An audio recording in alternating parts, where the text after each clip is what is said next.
Support comes from the Arizona Inn, a four-diamond, family-owned historic resort hotel and restaurant on Elm Street near the U of A. Information is at arizonainn.com.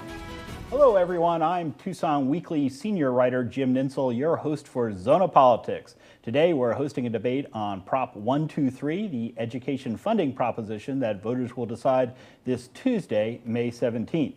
The proposition would increase withdrawals from the state land trust from 2.5% annually to 6.9% annually for the next 10 years to provide more funding for classrooms. All in all, Proposition 123 would provide $3.5 billion in funding for schools over the next decade, or about $350 million a year.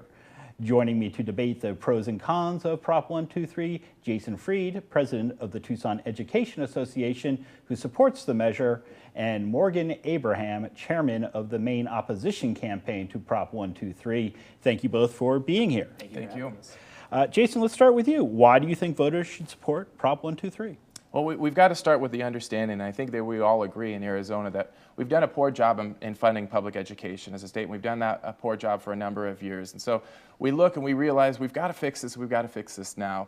The No campaign is going to suggest this and that. They're going to talk about triggers, they're going to talk about taxes, they're going to talk about trust. I'm going to tell you that the 49% trigger is something that's actually, unfortunately, inconsequential, and that we've not been anywhere close to that 49% anytime in the recent past. And so when we're talking about 49%, we're talking about the idea that 49% of the general fund it goes to education, and we'll get into the details of that. So correct, right. And at this point, we're at 42%, and we have been for some time. And so when we look at it, we look at the reality. We look at the reality of the situation. We say education absolutely, desperately needs money, and we know that. We know that we have a way to do this. We do this without raising taxes. We do this without somehow damaging the future. And the notion of anything to the contrary is actually, at this point, almost laughable. We have $5 billion in the trust fund that exists. That $5 billion, when 123 passes, will grow over the next 10 years to $6 billion. Now, the No campaign is going to make suggestions on how that's some interesting formula and how it's worth this and worth that. The reality in Arizona's understand that growing from $5 billion to $6 billion, the account is still growing, and we're doing so in a sensible way while making sure that we take care of public education and our kids. And Morgan, why are you opposing the proposition? First of all, we are on the same page as far as money going to education. There's no question education and teachers need to be paid more. We see Proposition 123 as not a win for education at all, long-term and short-term. So we call it the 3 T's, triggers, trust, tax cuts. So triggers being that there are triggers built into this proposition that pull money for education. Specifically, one is the end-all be-all 49% trigger that prevents us from spending 49% of our general fund on education ever again. And again, I want to we'll talk about the details, but that's one of the reasons. The trust issue, which is huge, and I can't stress this more, we are dipping into the principle of the land trust. There's no question about that when you look at the numbers. And so the long-term consequences of that means education is going to get $100 million less every year forever starting in 2026, and that's never a good thing. And then, of course, the tax cuts. We have the budget surplus. There's no question about it. Even Republican Treasurer Jeff DeWitt says we have the money to pay off this lawsuit. Why aren't we doing it with tax dollars, with the budget surplus? And the only thing we can see of why they want to spend trust money instead of tax money is they want to cut more taxes. And Jason, let's talk about the concern that it would take too much principal from the state land trust rather than just the interest that's generated each year. And I think the JLB estimate is that the trust is worth, as you were saying, $4.85 billion today. If the proposition passes, it will climb to $6.2 billion by 2025.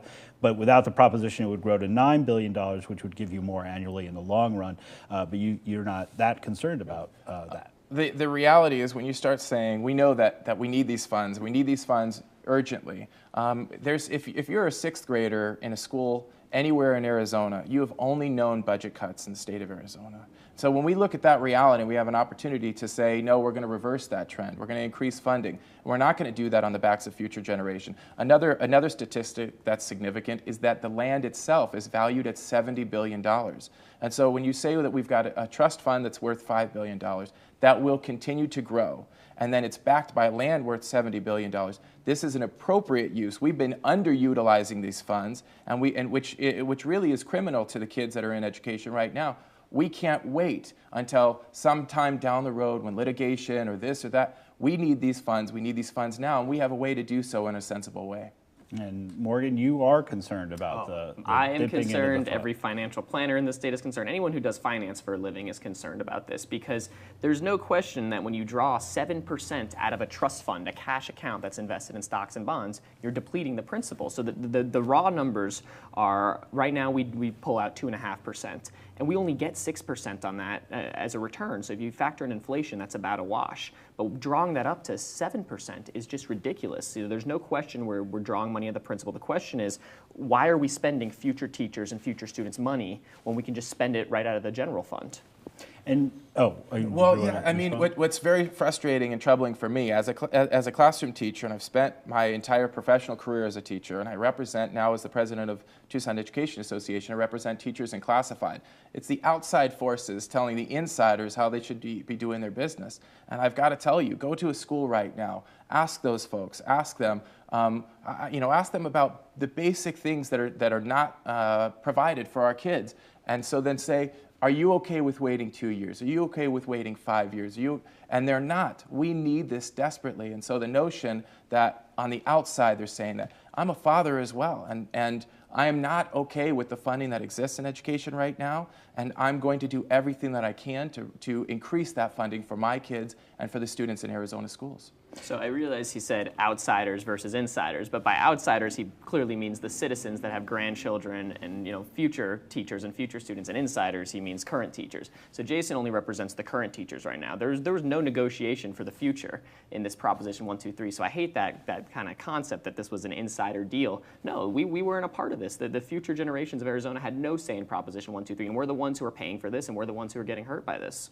Let me bring up this whole trigger question, and Morgan, I think the one that you've expressed the most concern about is this whole question of if education funding reaches 49% of the general fund, then the state can suspend the inflation increases that are required now. And why are you concerned about this? Yeah, so right now we spend between 42 and 43%. Jason's right about that. The issue is we have never had this type of budget before in the history of Arizona, this smaller, leaner government. And whether you're for that or against that, there's no arguing that Arizona is way leaner than we've ever been. And so as we continue to cut more taxes, that pie is going to shrink and shrink and shrink, and the percent going to education will increase. On top of that, we're so far away from where we were in 2007 as far as levels of spending. In this current budget, if we were to try to infuse a magical tax, $1 billion to get us back to 2007 levels of spending, we would hit that trigger. We'd be at 50% of the general fund. So it's scary to think that we are no longer able, through just a normal taxing mechanism, to hit 2007 levels of funding as long as this trigger exists.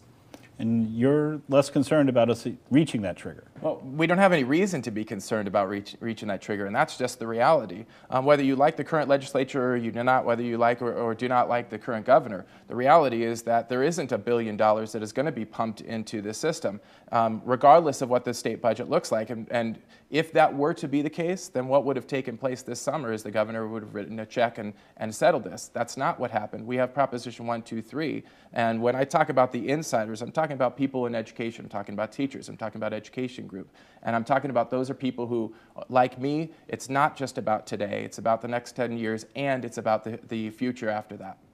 And Jason, let me ask you this. What do you see happening if Prop 123 does not pass? That's what really concerns me, is that the no on 123's side has a lot of ideas and concepts, but they don't really have something solid. The reality is that if 123 fails, we have less money for our kids. And it's just that simple. We made it more complex, and we talk about triggers, and we talk about how people like or dislike the state government. And the reality is, if it gets voted down, there will not be a special session. There will not be somehow a change in the budget. This is what it is. And when we look at it, we say, so we have a reality that exists with less funding for public education, or we have a reality that exists with more money for our kids. And Morgan, what do you think happens if Prop 123 does not pass? This is honestly the big reason why we started this committee. It's not, obviously Prop 123 is scary and it's not a good thing, but it's the clear solution to Prop 123 that's sitting in front of us. It's the budget surplus. I mean, we go around the state giving these talks and people are angry that our government's not using the surplus and wants to draw from the trust and deplete future money from teachers and students. I was having a conversation with a Republican legislator last night who said he would be for this. We have the Republican treasurer, Jeff DeWitt, who is for this. Obviously, the Democratic caucus is for this. I mean, it doesn't make sense why we're not doing it. I was just on conservative talk radio this morning, and even they were for this. They cannot stand the fiscal irresponsibility of spending future dollars when you have the money right now. So this isn't Republican or Democrat of the reason why we can't do it. There's a solution in front of us. It's such a better solution. There's no question about that. Why aren't we doing it? And we're saying if 1, 2, 3 fails, with the leadership of Jeff DeWitt, with the leadership of the legislatures, we can get this done. And Jason, the court fight would resume if this does not go through. And what happens regarding education funding if the court fight? I do have to go back. I do think it's odd to talk about that there is an alternative plan. This comes from the governor. This comes from the legislature. So to think that the legislature has a better plan than what they created seems confusing to Arizonans. We certainly could pick up the lawsuit, and we will. The understanding with that, though, is when we look at it, we say, what are the likelihood of anything different happening? We know what's already happened. The court said yes. The court also can't dictate to the state legislature how they spend their funds. So 5-0 Supreme Court ruling in favor of the teachers. Supreme Court 5-0 said legislature pay up. We were not at the part where they forced the legislature to pay up, where we were still negotiating how much money is owed. But the Supreme Court could not have made it clear the legislature owes the money. So what we're saying is not a matter of if they pay, it's a matter of when.